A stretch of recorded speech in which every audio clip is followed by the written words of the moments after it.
Bonjour et bienvenue sur Affordance, le podcast des idées qui appellent à agir, où des créatrices y partagent leurs solutions pour ouvrir le champ des possibles vers le monde de demain. Aujourd'hui, j'ai le plaisir de recevoir Benjamin Marquette, paysagiste, illustrateur et artiste. Benjamin, que vous avez déjà sûrement vu passer sur les réseaux sociaux avec ses vidéos où il reprend les villes d'aujourd'hui pour les transformer en utopie ou dystopie, s'est donné pour mission d'essayer d'imaginer le monde d'après, celui qu'on appréhende ou pas. Son but, sensibiliser, provoquer et créer des récits pour faire réagir sur l'avenir de nos villes. Benjamin est un créateur d'aujourd'hui, qui s'engage et qui sensibilise au monde qui nous entoure. Et aujourd'hui, nous allons parler de l'importance de la sensibilisation de tous face aux enjeux auxquels se confrontent nos métiers. Je suis Thaïs Bassement et vous écoutez Affordance.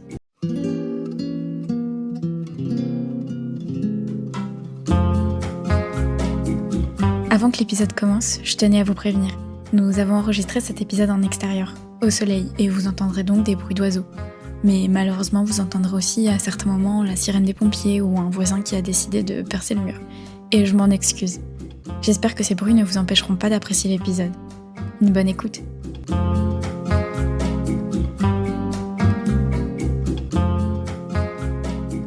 Bonjour Benjamin, comment tu vas ? Ça va et toi ? Ça va super, merci. Alors aujourd'hui, donc, on va parler de toi, de tes dessins et de ce qu'ils apportent. Mais avant, est-ce que tu peux parler un peu de tout le chemin que tu as parcouru pour en arriver jusque-là ? Pour commencer par le plus proche, on va dire, j'ai fait des études en école d'architecture en tant que paysagiste urbaniste. Donc là, j'ai été diplômé en tant que paysagiste concepteur, diplômé d'État l'année dernière. Et donc voilà, j'ai fait mes études à Lille. Des études super passionnantes. C'est des études qui regroupent l'architecture, enfin des étudiants en architecture et des étudiants en paysage. Et donc c'était super intéressant parce qu'il y avait cette approche vraiment pluridisciplinaire, un peu hybride, qu'on explorait tout au long de ces 5 années d'études. Et à part ça, donc moi j'ai toujours beaucoup aimé dessiner, mais dessiner surtout les villes. Je me souviens quand j'étais petit.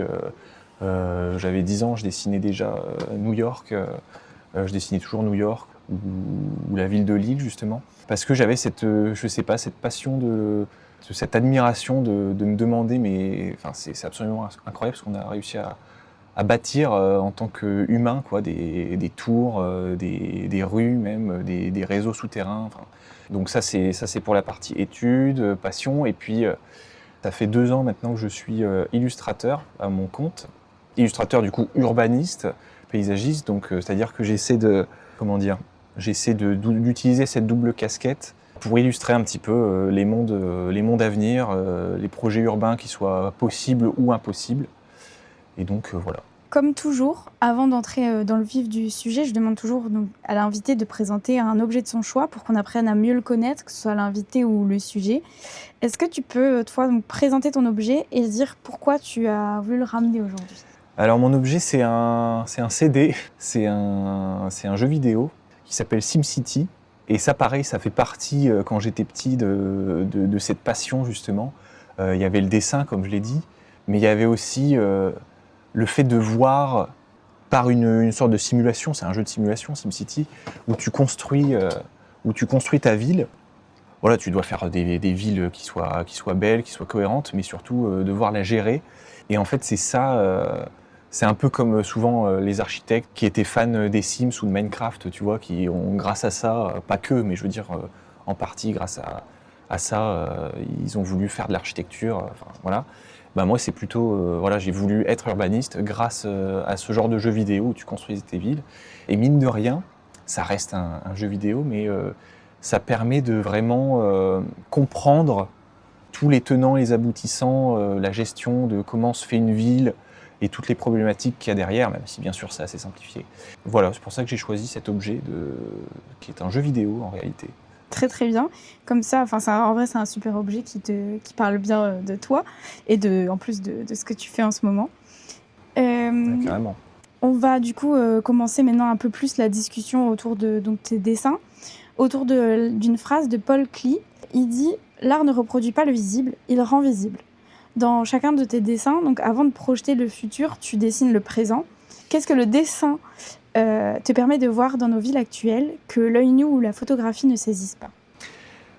Bah justement, l'illustration, enfin le dessin, ça permet de montrer. Moi, je vois l'illustration un petit peu comme des plans ou même des coupes enfin un petit peu comme des documents graphiques d'architecte. C'est-à-dire que l'illustration, ça permet. Enfin, c'est pas aussi complexe qu'une photographie parce que ça permet d'hiérarchiser les éléments que tu montres, tu vois. C'est pas aussi monotone, je dirais, que les vues 3D qu'on voit souvent, notamment en architecture avec les trucs, les rendus Photoshop super propres et tout ça, mais du coup ça a pas forcément d'identité. Et donc après, ouais, l'illustration, ça permet vraiment d'hiérarchiser les infos et puis d'avoir cette patte graphique, notamment, enfin moi pour le coup, pour ma part, c'est assez coloré. J'essaie de faire des illustrations assez colorées pour accrocher un peu le regard. Et du coup, est-ce que tu peux parler un peu de toutes tes méthodes de dessin? Comment je Ouais. dessine? Ouais. Moi, j'ai beaucoup commencé, comme tout le monde, par du dessin à la main, donc au liner, au feutre fin, tout ça. J'ai testé l'aquarelle. Là, en ce moment, je suis plus sur les crayons de couleur polychrome. Mais bon, ça, c'est vraiment travail à la main. Et sinon, je travaille sur tablette, sur iPad, sur une application qui s'appelle Procreate. Et donc, ce que je fais, c'est j'utilise, c'est un peu un style crayonné, tu vois. J'essaie de, même si c'est des illustrations numériques, j'essaie d'avoir un peu cet aspect crayonné, texturé, un peu comme à la main, pour avoir justement cette identité graphique et toujours avoir une charte de couleurs, enfin une palette de couleurs assez unique qu'on retrouve dans toutes les illustrations que je fais. Mais sinon, pour la méthode, donc ça c'est la méthode de dessin, mais sinon la méthode de réalisation, on va dire, c'est que du coup je pars souvent de vues aériennes ou de vues de drone ou de plans IGN, tout ça, à plus ou moins grande échelle d'une ville ou d'un morceau de territoire. Et à partir de là, j'analyse, donc je fais la base de l'illustration de l'existant de ce territoire grâce à ces documents-là.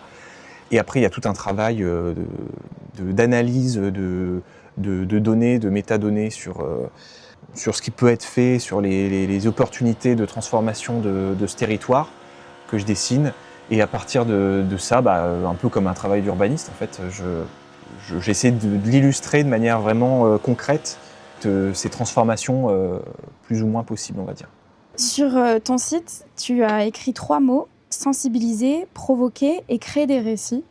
Lequel de ces 3 verbes te définit le mieux aujourd'hui et pourquoi?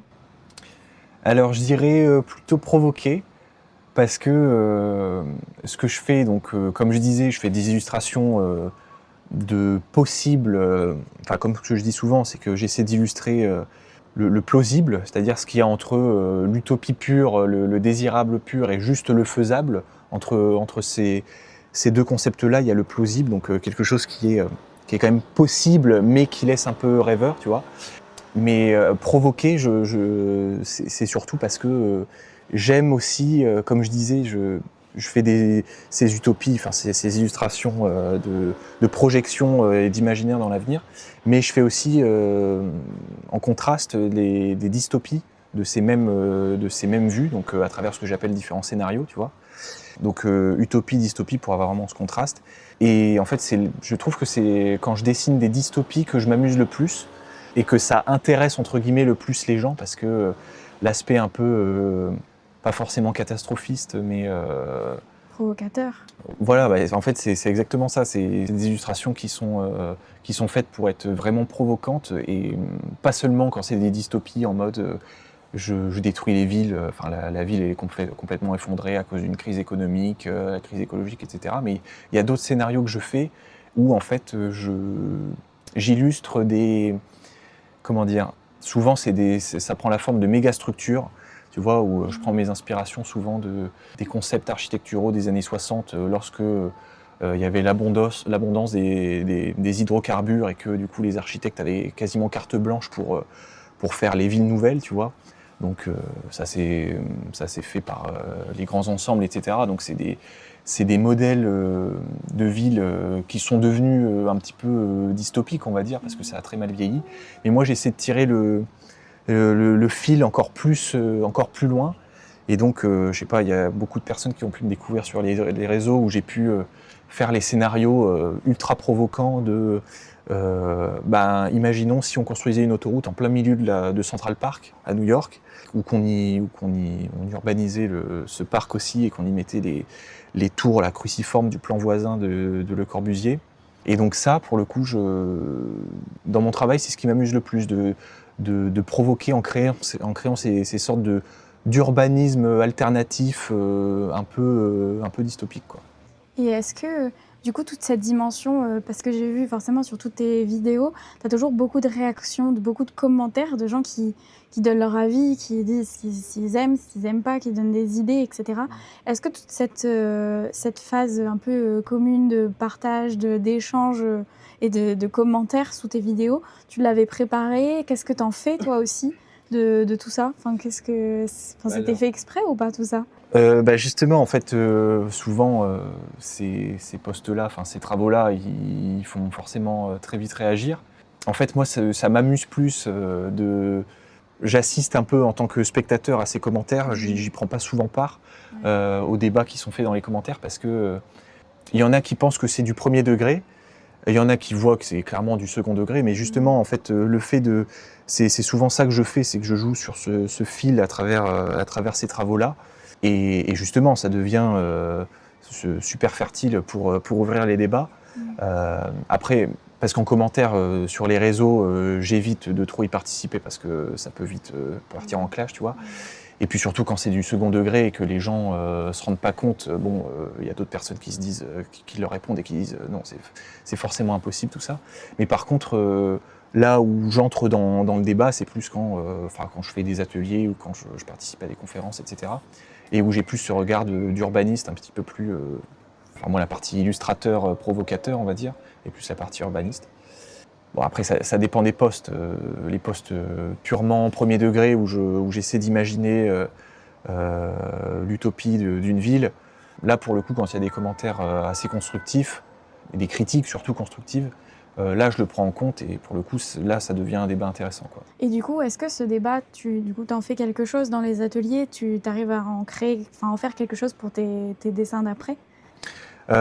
Justement, ça devrait faire l'objet d'un nouveau travail, mais par exemple, il y avait le truc que j'avais fait avec la conférence animée où je dessinais en direct au Grand Palais la ville de Paris telle qu'elle pourrait être demain, enfin en tout cas le 7e et 8e arrondissement de Paris, où en fait c'était le public, donc grand public, il y avait tout type de personnes, pas forcément des personnes issues du domaine de l'urbanisme ou de l'économie.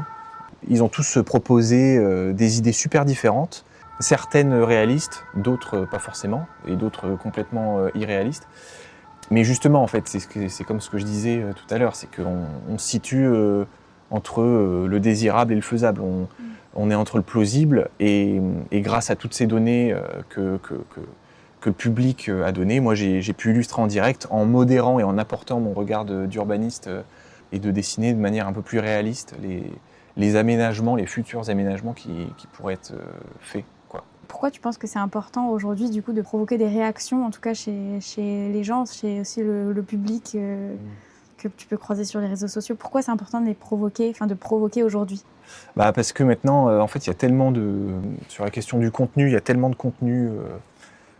Moi, je travaille beaucoup sur Instagram, je partage tout sur les réseaux. Et maintenant, pour accrocher le regard au grand public, souvent, et qui ne s'intéresse pas forcément aux problématiques urbaines, écologiques, tout ça, et ce qui marche le mieux, c'est au-delà de la sensibilisation, c'est vraiment la provocation, quoi. Parce que sensibiliser, c'est bien, mais souvent, ça ne suffit pas, je trouve. Donc, il faut d'abord commencer par une provocation vraiment et que la personne elle retienne une image de sa tête et de se dire cette image, ce scénario-là, qu'il soit utopique ou dystopique, c'est ça que je veux ou au contraire c'est ça que je veux surtout pas et c'est là que commence ensuite la deuxième étape qui est celle de la sensibilisation, quoi. Et ensuite après on a Le troisième adjectif, c'est créer des récits, en fait. Donc ça, c'est un peu un triptyque que je trouve, que j'essaie de développer, quoi. Face à un peu l'éco-anxiété, il y a beaucoup de gens qui voient un peu le futur comme un mur noir parfois. Est-ce que dessiner pour toi, c'est un peu une manière de percer ce mur et de voir un peu la lumière passer à travers? Est-ce que c'est une manière pour toi de trouver des réponses à des questions que tu peux te poser?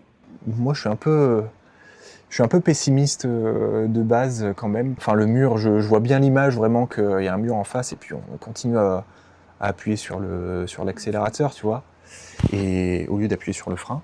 Et ça, c'est partout dans les pays occidentaux, enfin les pays développés.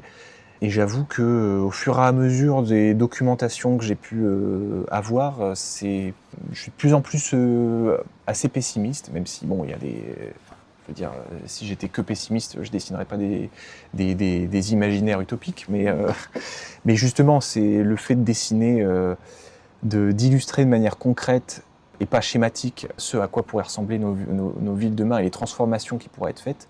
C'est, je trouve, le premier moteur du fait que je vire vers l'optimisme, tu vois. Tu fais ça aussi pour peut-être faire basculer vers l'optimisme. Oui, et puis, bien sûr, après, emmener les autres vers cet optimisme-là, même si, je suis pas tout seul à faire ça. Hein, Oui. Heureusement, il y a plein de personnes engagées qui sont super et qui utilisent l'illustration, pas que aussi, pour créer des nouveaux récits, quoi. Et donc tous tes dessins, justement, sur les réseaux sociaux, on peut les voir. Ils sont tous très beaux.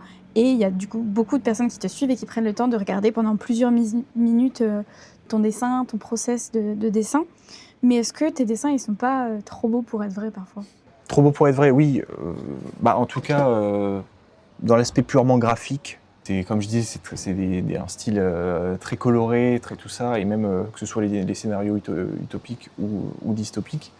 Et j'espère qu'ils seront vrais quand même si, pareil, il peut y avoir des débats sur certains éléments que j'ai dessinés qui ne sont pas forcément possibles. Pareil, en fait, je reviens sur cette notion de plausible où j'essaie un peu comme un jeu d'équilibriste, de jouer entre la notion du désirable et du possible, en fait. Tu vois. Pour moi, j'espère qu'ils sont trop beaux pour devenir réalité, quoi. Et pour le coup, pour le sujet de l'aménagement des villes, je pense qu'on est plutôt bien parti, parce que, en tout cas en France, parce que dans beaucoup de villes, même des villes de droite en vrai, en tout cas pour ce qui est de l'urbanisme, il y a eu les élections municipales il n'y a pas longtemps, mais il y a pas mal de projets de transformation urbaine qui se font, que ce soit à l'échelle des rues ou à très grande échelle. Donc ça, pour le coup, je suis assez optimiste. Et donc, j'aimerais bien que ça devienne réalité quand même. Donc tes dessins, t'en as fait aussi plein. C'est quoi ton dessin préféré? Est-ce que tu peux un peu le décrire, en parler, pour qu'on puisse, à travers l'audio, imaginer ton dessin et après forcément aller voir sur les réseaux sociaux ton dessin et pouvoir le comprendre pour de vrai? Est-ce que tu peux en parler? Ouais, alors je pourrais parler de ma première bande dessinée justement, que j'ai réalisée pour mon projet de fin d'études en école d'architecture et de paysage, et que j'ai eu la chance de présenter au Grand Palais de Paris l'année dernière, et de présenter justement aussi à Noud, qui est la filiale immobilière d'Auchan, parce qu'en fait, en gros, c'est une bande dessinée qui traite sur à quoi pourraient ressembler nos zones commerciales et nos centres commerciaux demain, à horizon 2070-2080. Et en fait, donc c'est une bande dessinée qui est un peu une étude de cas sur un centre commercial en particulier qui s'appelle Promenade de Flandre, et qui est l'un des plus grands retail parks, on dit, parce que c'est un centre commercial, mais qui a une promenade extérieure, donc c'est un peu particulier. Mais bon, on peut dire que c'est une zone commerciale comme on en voit partout, c'est-à-dire que des boîtes à chaussures, une grande zone de parking, que des grandes marques mondialisées, et puis aucune place pour... tout ça en périphérie, à côté d'une autoroute, tout ça. Et en fait, c'est un sujet passionnant parce que dans ce genre de lieu, ça regroupe vraiment toutes les problématiques justement de nos villes et ce qu'on appelle la France moche d'aujourd'hui, c'est-à-dire, comme je disais, l'imperméabilisation des sols avec des kilomètres carrés de parkings immenses qui sont souvent jamais remplis, la mort de l'architecture avec une architecture inexistante, c'est-à-dire juste des grandes boîtes à chaussures, des grands hangars dans lesquels on va foutre des Zara ou des McDo ou des trucs comme ça.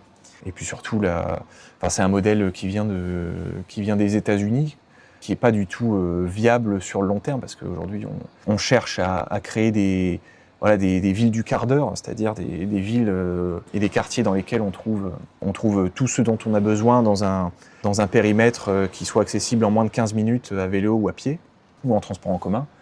Et donc bref, cette bande dessinée, en fait, qui fait plus de 80 pages, j'ai essayé donc je suis parti du diagnostic, comment s'est créé ce centre commercial, même je présente le modèle des centres commerciaux qui ont émergé aux États-Unis, etc. Et après, je présente un projet, en fait, c'est un projet d'architecture et de prospective territoriale et d'urbanisme, où je projette à quoi Horizon 2070 pourrait ressembler, pourrait être transformé cette grande zone commerciale, tout en répondant à toutes ces questions que j'ai dit, les questions de mobilité aussi, et la question du comment vivre en zone périphérique. Et in fine, donc je spoil un peu le résultat de la BD, mais le projet en 2080, en fait, cette grande zone commerciale qui fait, un truc de 64 hectares, ça devient plus juste une zone de consommation de masse, mais ça devient vraiment un lieu, un quartier habité et convivial, justement, on parlait de convivialité tout à l'heure, et durable surtout. Donc c'est vraiment, après je dis ça parce que c'est mon plus gros projet que j'ai fait depuis 2 ans, mais après je pourrais parler il y a d'autres illustrations que j'ai adoré faire, celle de Paris, celle de la Défense aussi. Mais après, si les gens veulent découvrir, ceux qui écoutent, il y a tout sur mon site internet. Il faut taper, tu tapes Benjamin Marquette, MARQUE. Même ta BD, elle est disponible sur ton... Oui, elle est dispo sur mon site internet. Je la présente et puis après, je pense qu'on peut l'acheter. Et du coup, dans tous tes scénarios, dans tous les récits que tu crées, à chaque fois, tu donnes des idées de comment on pourrait faire en sorte pour améliorer demain. Donc là, on parle plutôt de tes utopies que tu crées et tout ce qu'il faudrait faire pour en arriver là. Si tu devais garder, par exemple, que 3 idées, que 3 normes ou alors 3 habitudes que tu mets en place, que tu racontes dans tout ce que tu peux montrer sur les réseaux sociaux, dans tes dessins, ce serait lesquelles ? Alors, j'en aurais peut-être 2. Ce serait très... Ça va assez loin, mais pourquoi pas... parce que moi, comme je disais, la première plaie de nos villes, je trouve que c'est la voiture, en fait, l'omniprésence de la voiture. Et en vrai, si on... Pas supprimer les voitures, supprimer les routes et on met que des vélos et des bus, c'est pas possible, bien sûr. Mais je veux dire, si on changeait vraiment de paradigme de... comment on se transporte, comment on transporte les gens court terme, à long terme, sur des petites ou des moyennes distances, sans la voiture. Il y a tellement de choses à imaginer. Pourquoi pas, je sais pas, un truc qui pourrait... pareil, ça va assez loin, mais une politique où, par exemple, quand tu achètes un appartement ou une maison, tu achètes une propriété, et dans cet achat, il y a un contrat qui dit que selon ta situation géographique, tu peux, et surtout selon s'il y a suffisamment de services en piste cyclable, en transport en commun, etc., si tu as le droit ou pas de t'acheter ou d'avoir une voiture. Tu vois ce que je veux dire ? C'est-à-dire, imagine si tu habites en plein centre-ville, je sais pas moi, de Lille, là où on est, et si tu achètes cet appart à Lille, tu n'aurais pas le droit d'avoir de véhicule, tu vois, de véhicule personnel. Alors après, je sais que ça soulève plein de débats. Si tu as des enfants, comment tu fais ? Si tu veux partir en voyage, c'est souvent ce qui revient, tout ça. Mais ça doit aller en parallèle d'autres politiques super ambitieuses, du genre la démocratisation des trains, les trains de nuit, plus de bus, les bus à haut niveau de service. Il y a plein de solutions. Plus de pistes cyclables, forcément, donc plus d'aménagement, tout ça. Donc ça, ce serait la première.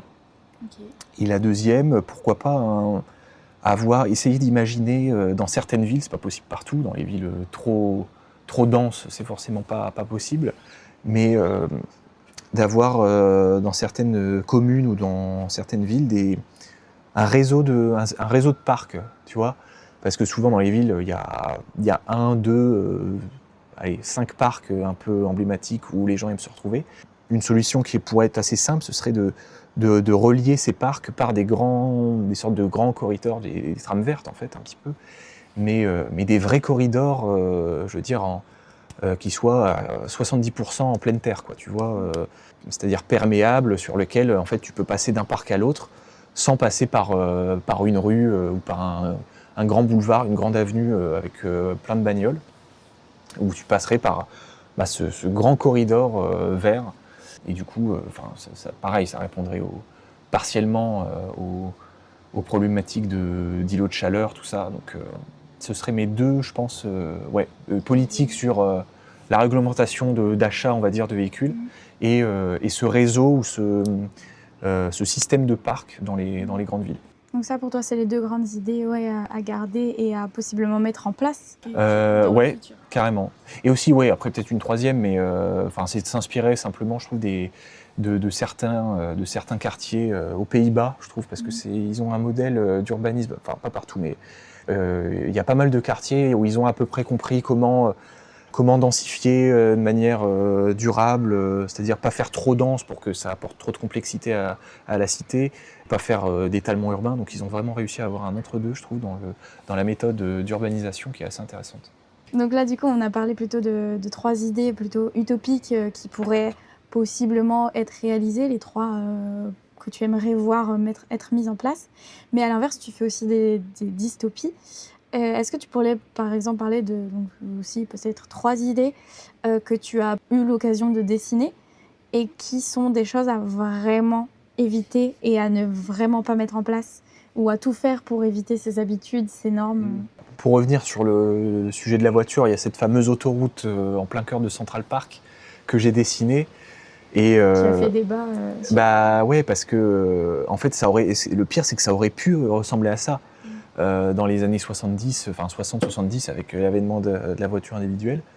Il y a toutes les villes aux États-Unis, et puis après on a suivi en France, parce qu'on pensait que c'était super, sauf que spoiler, non.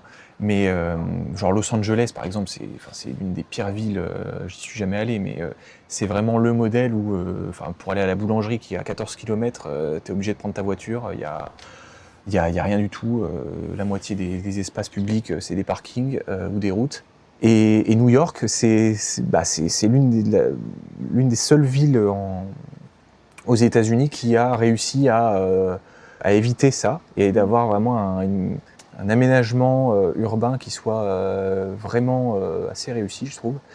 Et donc bref, surtout pas de nouvelles autoroutes. Donc justement, la 69, je ne sais pas si tu as entendu parler de ce projet-là qui est en débat depuis plusieurs années, qui devait être, en fait, la 69, c'est une grande autoroute qui devait relier Toulouse à Castres, et là, elle est en cours de chantier, et en fait, elle est complètement inutile, cette autoroute, puisque il y a déjà une grande route nationale qui est suffisamment empruntée, il y a le train aussi, mais pour des raisons économiques, parce que le fait d'aménager cette autoroute, ça va permettre à des nouvelles zones d'activité, donc peut-être aussi d'ailleurs des nouvelles zones commerciales hideuses d'apparaître autour de cette autoroute. Alors qu'il y a plein d'alternatives à faire. On pourrait imaginer la première véloroute nationale que j'ai dessinée avec Karim Layani, qui est paysagiste, qui avait présenté un projet alternatif de cette autoroute à 69. Donc, mais bon, bref, pour être concis, pas de nouvelles autoroutes. Et surtout, en finir avec la bétonisation des villes, quoi, parce que ça peut pas durer, je trouve.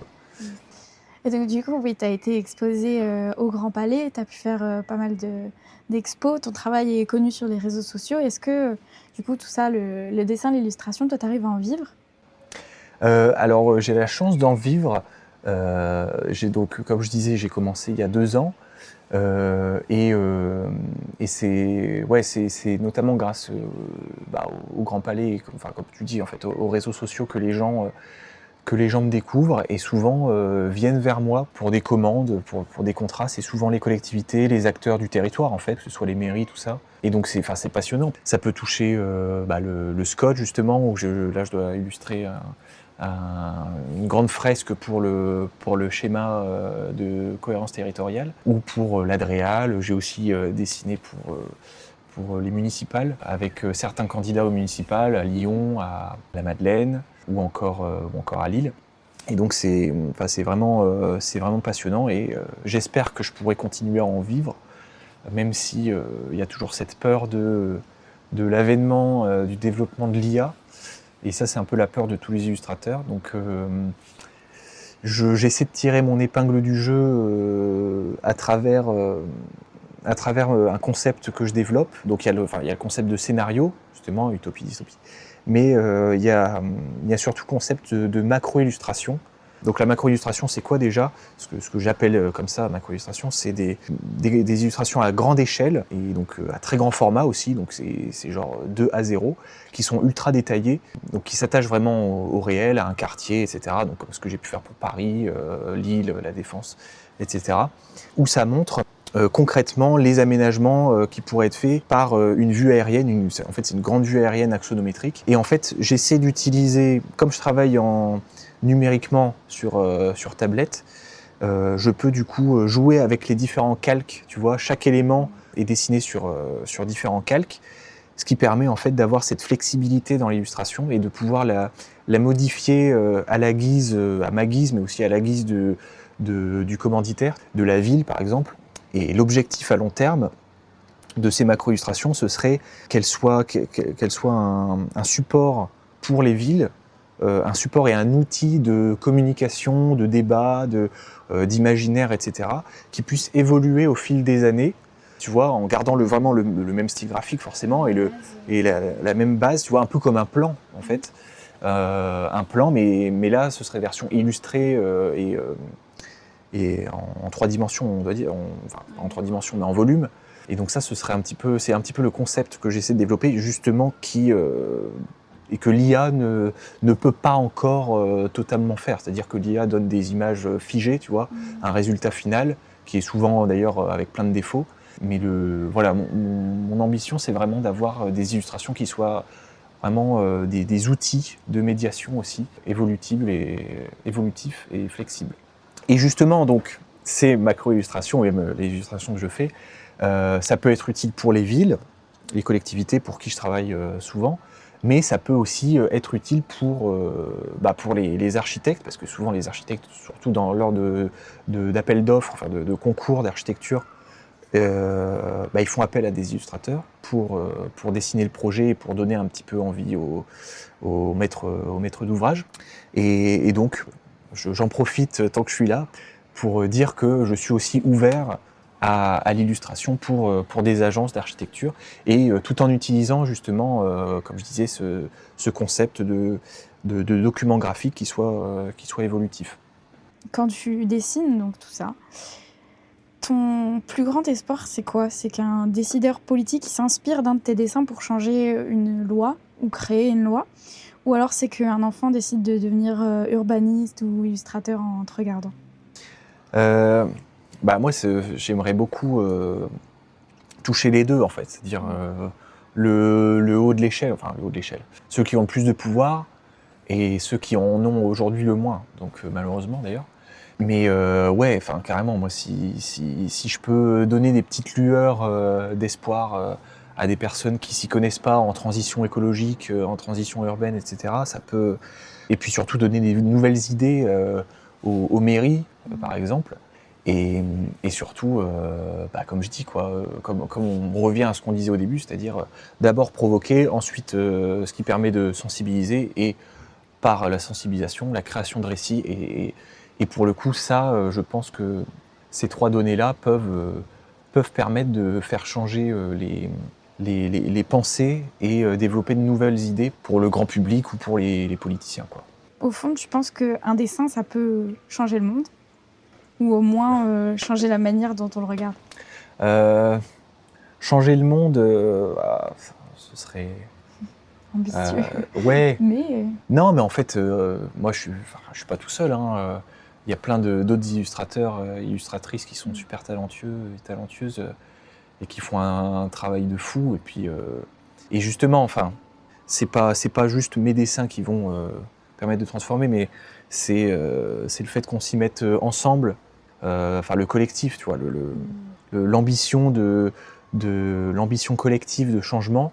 Et en fait, le dessin, c'est juste un des prismes, un des supports parmi tant d'autres, parmi la parole, les débats, les idées, etc.